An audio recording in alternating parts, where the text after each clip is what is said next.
नमस्कार, मेरा मध्य प्रदेश देख रहे हैं आप। मैं हूं पुनीत पाठक और सुर्खियों के बाद खबरें विस्तार से देखते हैं। मुख्यमंत्री शिवराज सिंह चौहान आज भोपाल के अमीदिया अस्पताल पहुंचे, जहां उन्होंने कोरोना की तीसरी लहर की आशंका के मद्देनजर व्यवस्थाओं को परखा। अस्पताल की नई बिल्डिंग का निरीक्षण किया, साथ ही अस्पताल परिसर में बने ऑक्सीजन प्लांट को लेकर और नई बिल्डिंग को लेकर सवाल जवाब किए। आईसीयू एचडीयू वार्ड का जायजा लिया। इस दौरान मुख्यमंत्री ने मेडिकल स्टाफ, पैरामेडिकल स्टाफ को संबोधित करते हुए कहा कि हमें कर्तव्य एक बार फिर बुला रहा है, तीसरी लहर से निपटने के लिए तैयार रहना है। वहीं जनता को कहा कि स्वास्थ्य के नजरिए से तैयारियां कर रहे हैं, वैक्सीनेशन पूरा करने के लिए अभियान चलेगा। 3 जनवरी से किशोरों को वैक्सीनेशन करने की तैयारी है, पर इन सब के बीच में सावधानी जरूरी है।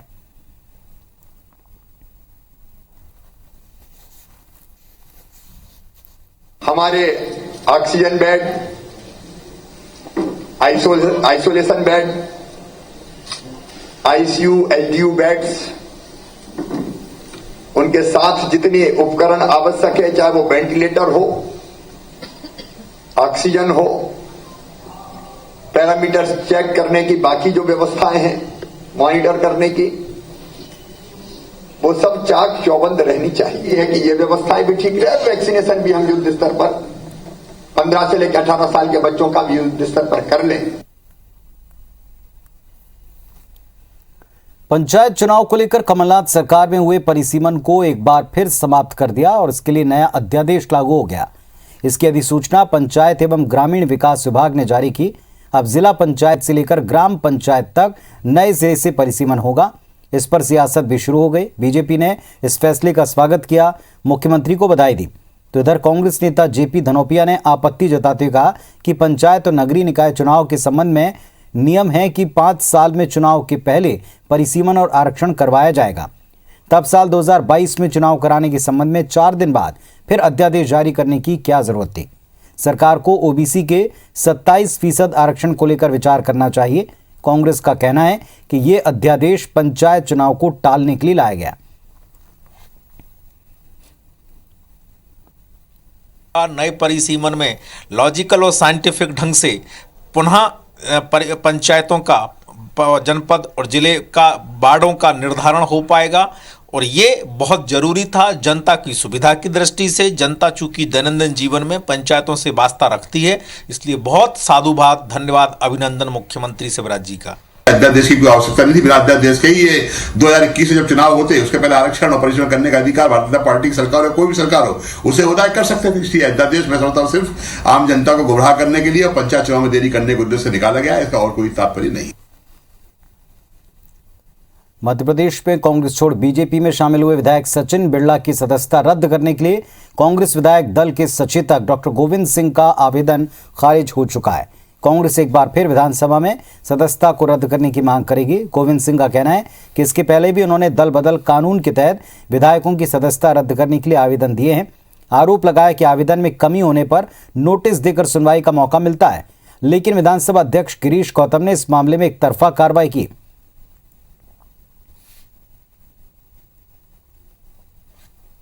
एफिडेविट सत्यापित नहीं है, त्रुटि निकालकर हमारा आवेदन निरस्त किया है। सचिन बिरला के विरुद्ध विधानसभा की सदस्यता भारतीय जनता पार्टी में शामिल होने और कांग्रेस को के दल छोड़ने का दोबारा आवेदन दूंगा और कानूनी अगर जरूरत पड़ी तो न्यायालय में भी जाऊंगा। मध्य प्रदेश में बीजेपी के कद्दावर नेताओं में शुमार ज्योतिरादित्य सिंधिया ने अपने समर्थकों को मंडल में नियुक्तियां तो दिलवा दी, लेकिन आज तक उनके समर्थक ये समझ नहीं पाए कि उन्हें उस विभाग में काम क्या करना है। इनमें से एक इमरती देवी भी हैं, जिन्हें लघु उद्योग विकास निगम का अध्यक्ष बनाया गया। केंद्रीय मंत्री प्रहलाद पटेल ने भी उनकी अशिक्षित होने पर मोहर लगाते हुए तंज कसा है। तो वहीं कांग्रेस इमरती देवी पर निशाना साध रही।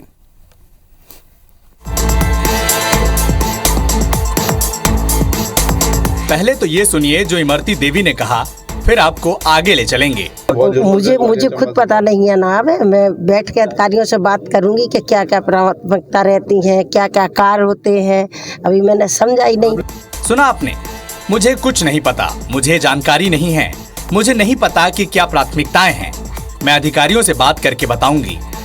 ये कहना है मध्य प्रदेश की पूर्व मंत्री और वर्तमान में लघु उद्योग निगम की नवनियुक्त अध्यक्ष इमरती देवी सुमन का, जो इतनी मासूम और भोली हैं कि उन्हें अपने ही विभाग के विषय में जानकारी नहीं है। इमरती देवी लघु उद्योग निगम के अध्यक्ष का पदभार ग्रहण करके सीधे भोपाल से ग्वालियर पहुंची थी। उन्होंने पत्रकारों के सवाल के जवाब में कह दिया कि उन्हें अभी प्राथमिकताएं पता नहीं हैं। उन्होंने भोपाल में जाकर कार्यभार तो संभाल लिया, लेकिन अब तक उन्हें विभाग की जानकारी तक नहीं है कि उनके विभाग में क्या होता है और क्या नहीं होता है। अपना चार्ज लिया है, मैंने अब अधिकारियों से बैठ के बात नहीं की कि क्या क्या इसमें होता है, क्या क्या नहीं होता है। मैं जा कर के 2-3 दिन में अधिकारियों के साथ मीटिंग लेके उसके बाद क्या महिलाओं को, क्या युवाओं को, क्या जनता के लिए क्या क्या रोजगार हम कर सकते हैं, उसके लिए हमें अधिकारियों के साथ तो बैठना पड़ेगा। अब इसके बाद आपको केंद्रीय मंत्री प्रहलाद पटेल का भी बयान सुनवाएंगे, जो उन्होंने इमरती देवी को संबोधित करते हुए कहा है। वो भी इमरती की अशिक्षित होने पर मुहर लगा रहे हैं, लेकिन उनका बयान सुनने के बाद ये आप तय कर लीजिएगा कि वो इमरती की तारीफ कर रहे हैं या तंज कस रहे हैं। लेकिन कांग्रेस इमरती को घेरने में कोई कसर नहीं छोड़ रही।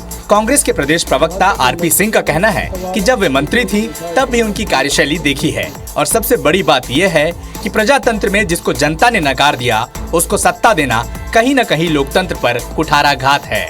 ऐसे लोगों को सत्ता में पद देना जिनका स्वयं का विवेक नहीं है, जो शिक्षित नहीं है, कोई विजन नहीं है, जो विभाग उन्हें दिया गया है, ये जनता के विश्वास का मजाक है। मध्य प्रदेश सरकार की पूर्व मंत्री, वर्तमान में कैबिनेट दर्जा प्राप्त निगम की अध्यक्ष हुई, और ऐसे लोग साबित करते हैं कि शिक्षा जरूरी नहीं है, राजनीतिक विवेक सर्वोपरि होता है। आदरणीय श्रीमती इमरती देवी जी, ऐसे लोगों को सत्ता में पद देना जो स्वयं, जिनके पास स्वयं का विवेक नहीं है, जो शिक्षित दीक्षित नहीं है, जिनके पास विजन नहीं है, जिस विभाग को दिया जा रहा है उसके बारे में अध्ययन नहीं है। चलिए मान लेते हैं कि अध्ययन नहीं, विभाग का कोई विभाग नया है, लेकिन प्राथमिकता हर नेता को, हर लीडर को प्राथमिकता तो स्पष्ट होती है कि उसे क्या करना है। इमरती देवी जब कांग्रेस की कमलनाथ सरकार में थी तब भी चर्चाओं में थी, जब उन्होंने 15 अगस्त पर सीएम के संदेश को बीच में छोड़कर कलेक्टर को पढ़ने का आदेश दे दिया था, लेकिन उन्हें सिंधिया की कट्टर समर्थक होने का फायदा मिलना ही था। अब देखते जाइए इमरती अपने लघु उद्योग विभाग को कैसे चलाती हैं। नासिर गौरी, IBC 24, ग्वालियर। राजधानी भोपाल के होटल, रेस्टोरेंट, क्लब और पब में न्यू ईयर का सेलिब्रेशन रात को 7 से 10:30 बजे के बीच ही हो पाएगा। रात 11 बजे से नाइट कर्फ्यू लग जाएगा और इसीलिए रात 10:30 बजे तक हर हाल में सेलिब्रेशन को खत्म करना होगा। नए साल के जश्न में खलल न पड़े, इसलिए सड़कों पर पुलिस मुस्तैद रहेगी। इस दौरान हुड़दंग करते पकड़े गए तो हवालात में ही नया साल मनेगा। हालांकि लोग घरों में देर रात तक सेलिब्रेट कर सकते हैं, वहां कोई पाबंदी नहीं रहेगी। होटल, रेस्टोरेंट, क्लब या पब में होने वाले सेलिब्रेशन के दौरान मास्क पहनना जरूरी होगा। पार्टी में शरीक होने वाले लोग रात 11 बजे से पहले अपने घरों में वापस पहुंच जाएं और परिवार के साथ सेलिब्रेट करें। मध्य प्रदेश में कोविड केस बढ़ते जा रहे हैं। इंदौर सबसे बड़ा हॉटस्पॉट बनकर उभरा है, वहां रिकॉर्ड संख्या में पॉजिटिव मिले हैं। नए वेरिएंट ओमिक्रॉन के 10 मरीज प्रदेश में अब तक सामने आ चुके हैं। भोपाल भी इसका हॉटस्पॉट बना है। सरकार ने 24 दिसंबर रात 11 से सुबह 5 बजे तक नाइट कर्फ्यू लगाना शुरू कर दिया है। नाइट कर्फ्यू के साथ ही जिला प्रशासन की टीमें होटल, रेस्टोरेंट में औचक निरीक्षण करेंगी। अफसरों के अनुसार सेलिब्रेशन के दौरान मास्क पहनना अनिवार्य किया गया है।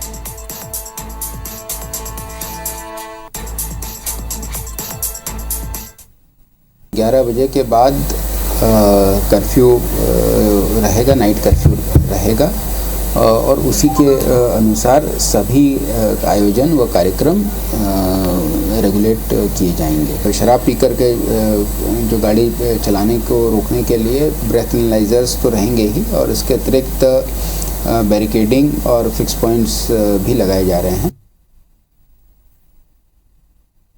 हमारी जो टीम्स हैं वो पूरी तरह से तैनात हैं। यदि कहीं भी किसी भी नियम का उल्लंघन पाया जाएगा तो उसमें लीगल कानूनी कार्रवाई धारा 144 के उल्लंघन का 188 के तहत सभी लोगों पे की जाएगी। अतिरिक्त जिला दंडाधिकारी और अतिरिक्त पुलिस अधीक्षक द्वारा कंट्रोल रूम में सभी होटल संचालकों की बैठक लेके उनको बता दिया गया है कि आप कोई भी कार्यक्रम 11 बजे के बाद नहीं रखेंगे, और यदि कहीं ऐसा कोई कार्यक्रम होता है तो हम 188 IPC के तहत उसमें प्रकरण दर्ज करके चालान करेंगे। 11 से 5 के बीच पूरी तरीके से लॉकडाउन रखा गया है।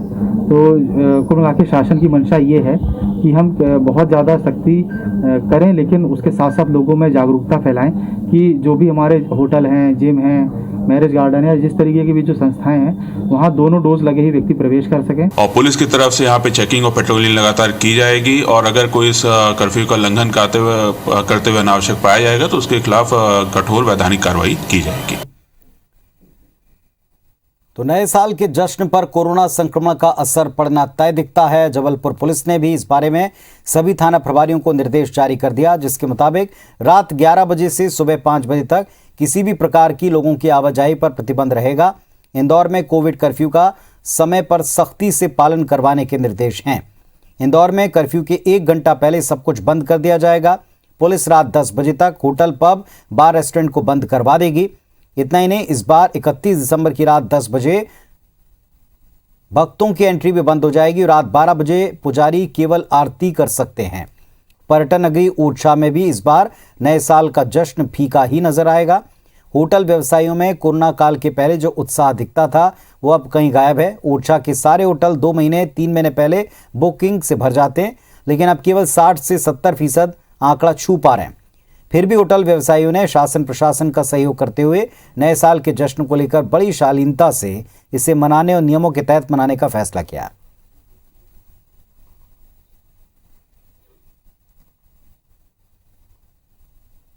ओमिक्रॉन आने से लोग अब ये डर गए हैं कि नहीं, कैसे आगे हमें क्या करना। उसी हिसाब से जब जैसे हम न्यू ईयर की बात करें, न्यू ईयर में हम जो पहले तैयारी करते थे और हम पैकेजेस बेचते थे, इस बार कम से 60 से 70% का गिरावट आया है। नया ओमिक्रॉन आया है, कोरोना ओमिक्रॉन को लेकर लोग थोड़ा सा डरे हुए हैं, सहमे हुए हैं। हम लोग भी देखते हैं, यहाँ हम लोग एक दिन में 3 से 4 ग्रुप और पार्टियाँ घुमाते थे और उसके कारण इस पे थोड़ा सा पर्यटन पे भी काफ़ी असर आया है, काफ़ी होटल इंडस्ट्री भी बंद हुई। और चलिए भोपाल का रुख करेंगे। हमारे सहयोगी शकील हमारे साथ में इस वक्त जुड़ रहे हैं, सीधे उनसे पूछते हैं। शकील, तैयारी तो लोगों ने कर रखी होगी सेलिब्रेशन की, लेकिन पाबंदियां भी बहुत हैं और सबसे बड़ी पाबंदी तो टाइमिंग की है। देखिए, निश्चित तौर पर जिस प्रकार से मध्य प्रदेश में कोरोना संक्रमितों की संख्या लगातार बढ़ रही है और इसी को देखते हुए पाबंदियों के बीच नए साल का आगाज यहां पर होगा। लगभग 3.5 घंटे मध्य प्रदेश में लोगों के पास समय बचा हुआ है कि वो अपनी पार्टीज जो है या एंजॉय है वो यहां पर कर सकते हैं, एक जश्न का माहौल कर सकते हैं। क्योंकि जिस प्रकार से पहले ही यहां पर एक जारी यहां पर कर दिया था, नाइट कर्फ्यू का निर्णय प्रदेश सरकार ने लिया था कि रात के 11 बजे के बाद से किसी प्रकार के कोई जो 144 धारा जो है वो लागू यहाँ पर होगी, किसी प्रकार के आयोजन नहीं होंगे। और इसी को देखते हुए राजधानी भोपाल की बात की जाए या फिर इंदौर, जबलपुर, भोपाल, ग्वालियर, उज्जैन, खंडवा, जिन शहरों की भी अपन बात यहाँ पर करें, वहाँ 10:30 बजे तक तमाम पार्टियों पर रोक लगाने की बात पहले ही प्रशासन अधिकारियों ने यहाँ पर कर दी है। राजधानी भोपाल की बात की जाए तो कलेक्टर ने साफ तौर पर यहाँ पर आदेश जारी किए थे, जिसमें देखा यहाँ पर जाए तो जो मॉल संचालक है या होटल या रेस्टोरेंट या बार संचालक, पब संचालक जो है, उन्हें पहले ही इस बात का निर्देश यहां पर जारी कर दिया था कि वो 10:30 बजे तक अपनी पूरी पार्टी और जो जश्न है वो खत्म यहां पर करना होगा।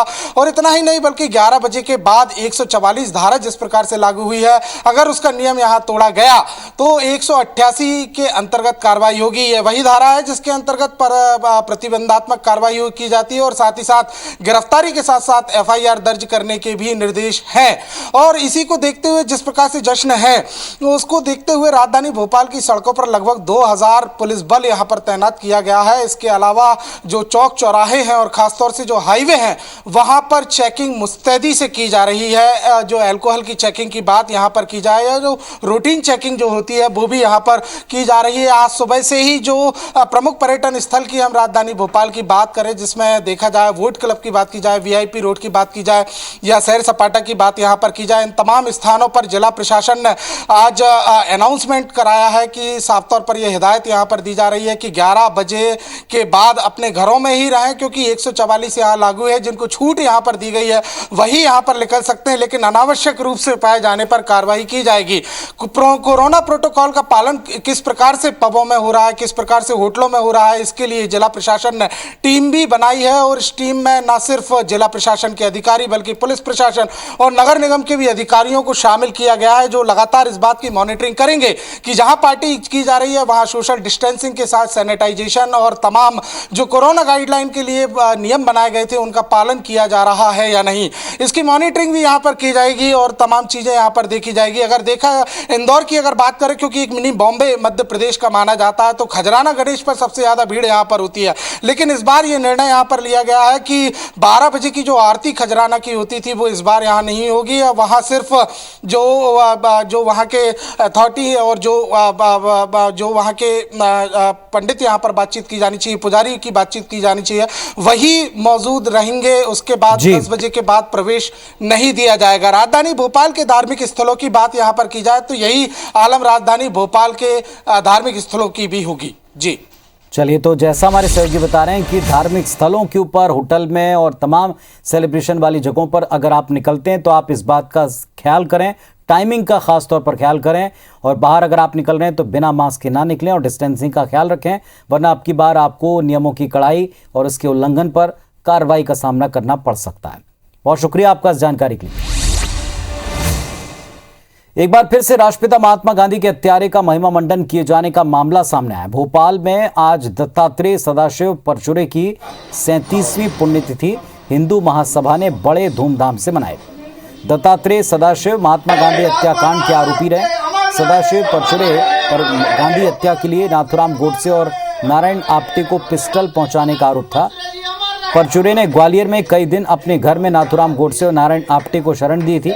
हिंदू महासभा ने आज पुण्यतिथि पर दफ्तर में डॉक्टर परचुरे की तस्वीर का अनावरण, मूर्ति पूजा किया, उनकी पूजा अर्चना की। प्रदेश सरकार के मंत्री प्रद्युम्न सिंह तोमर इसे हिंदू महासभा का सिर्फ एक पब्लिसिटी स्टंट करार देते हैं।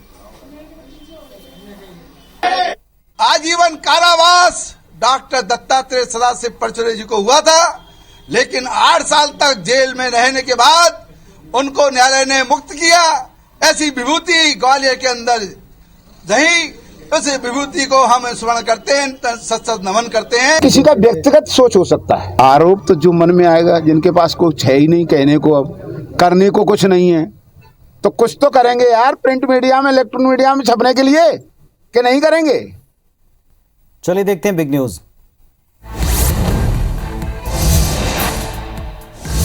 पीयूष जैन के ठिकानों पर छापेमारी को लेकर केंद्रीय वित्त मंत्री निर्मला सीतारमण ने प्रेस कॉन्फ्रेंस की, जिसमें वित्त मंत्री ने कहा, लॉ इन्फोर्सिंग एजेंसी कहीं छापा मारती है तो सूचना के आधार पर मारती है। जो लोग इस पर टिप्पणी कर रहे हैं, मैं उनसे पूछना चाहती हूं कि टीम गई तो वो खाली हाथ आई क्या? सपा प्रमुख अखिलेश यादव को क्या अब डर लग रहा है?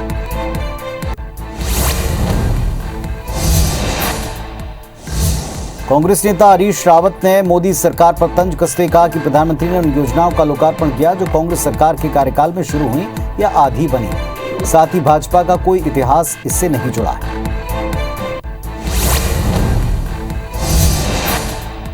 भारत में ओमिक्रॉन वेरिएंट का प्रकोप दिखना अब शुरू हो गया है। देश में ओमिक्रॉन संक्रमितों का कुल आंकड़ा 1270 के पार है। महाराष्ट्र में ओमिक्रॉन के 450 मामले सामने आए, जबकि दिल्ली में इस वेरिएंट के 320 केस हैं। वहीं 374 मरीज रिकवर हो चुके हैं।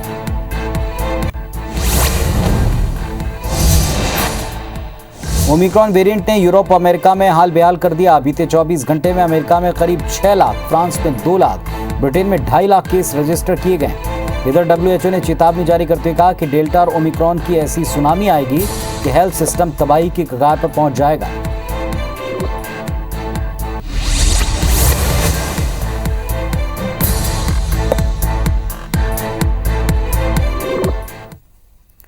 इस बुलेटिन में फिलहाल इतना ही। नमस्कार।